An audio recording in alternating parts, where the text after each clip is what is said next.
Good afternoon, everybody. Thank you for coming. I'm coming from ORI. We provide full relocation services, consulting, immigration, destination services, and logistics. And for the short time I have, I just wanted to go through the typical mistakes Israeli company makes when relocating me to the US. So of course, thinking that the best engineer or the best manager in your organization is the right relocation candidate is a mistake. There are other aspects that you need.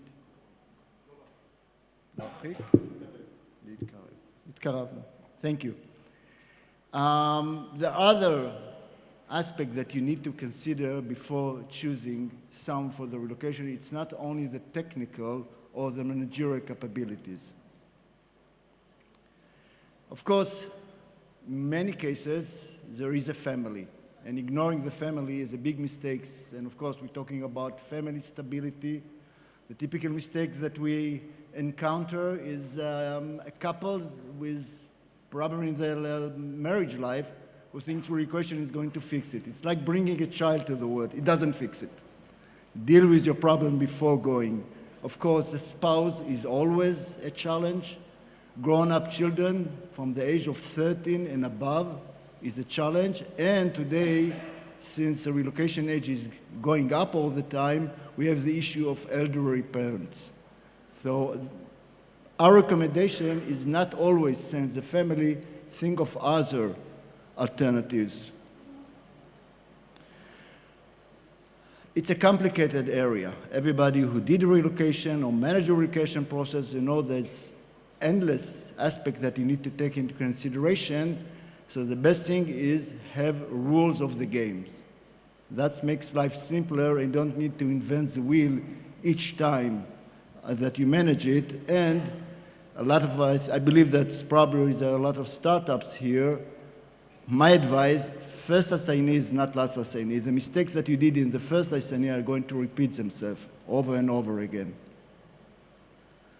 Ignoring the market, you need to understand what the market is doing. There is a reason why the market is doing. Don't try to be creative. That's the best advice you can. Be as conservative as you can when you manage the relocation process. Surprises are going to happen. You don't need to create them. There is a legal exposure.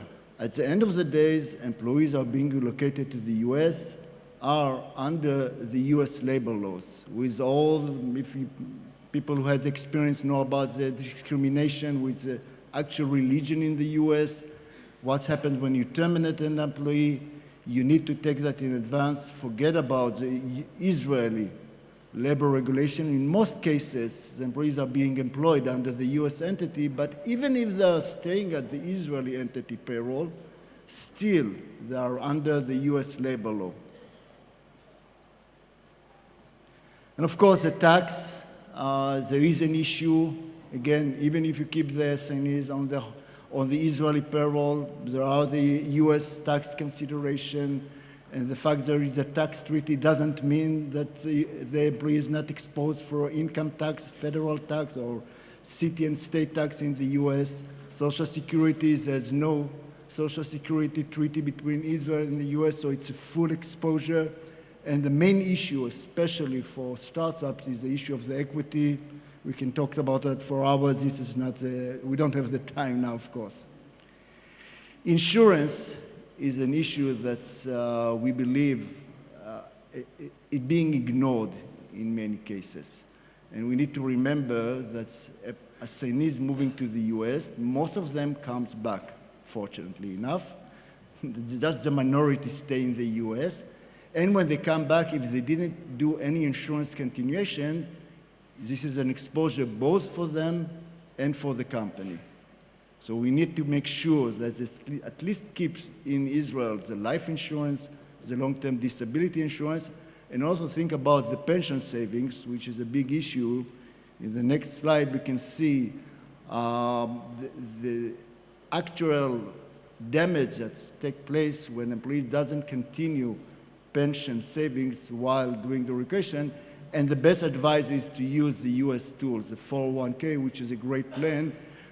Unfortunately, a lot of Israelis don't use it when they relocate to the US because they believe they won't be able to take advantage of the money when they come back to Israel, this is wrong. It's a great plan, do it. When we negotiate, when a assignee moving to a relocation assignment, sometimes we feel that it's okay to do trade-offs. We don't want the home leave, we're going to give you some money. This is a bad advice. Stick to the policy and the procedures that you set for the relocation. Don't do trade-offs. At the end of the day, the employee would not remember what he gave up for and why, and he would demand it. The fact that you did all the right things on the compensation package and the relocation benefit, the relocation terms, the assignees expect that the Israeli company would follow up, would stay in touch. And a lot of times we have cases with a high tension and some failures of relocation assignment because the company thought, okay, he's going to manage by himself. No, he still needs the relation to the Israeli organization. That's crucial.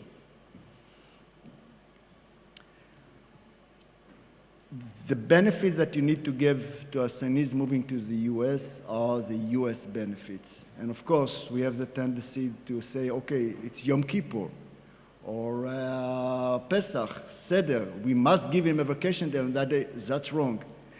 You know, we had many cases of employees who sued the companies because there was Seder and all the Jewish and Israeli employees took a day off, and later on, 3 days later, there was the Orthodox Pascha, and they didn't give the Greek origin secretary a vacation on that day. She sued them. And she won, of course, in a settlement. So stick to the US benefits. Don't move the Israeli benefits to the US. If you send 2 employees, one to Miami and one to New York City, the compensation package cannot be identical. There is a difference in taxation, there is a difference of cost of living.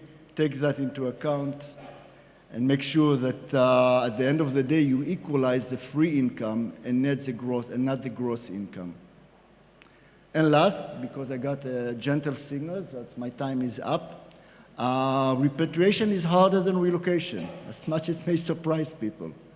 We accompany many assignees repatriating to Israel, and the challenge is higher. I'm not going to go into details of that, but there is another challenge of coming back to Israel and make sure that you absorb the assignee back to your organization in the right way.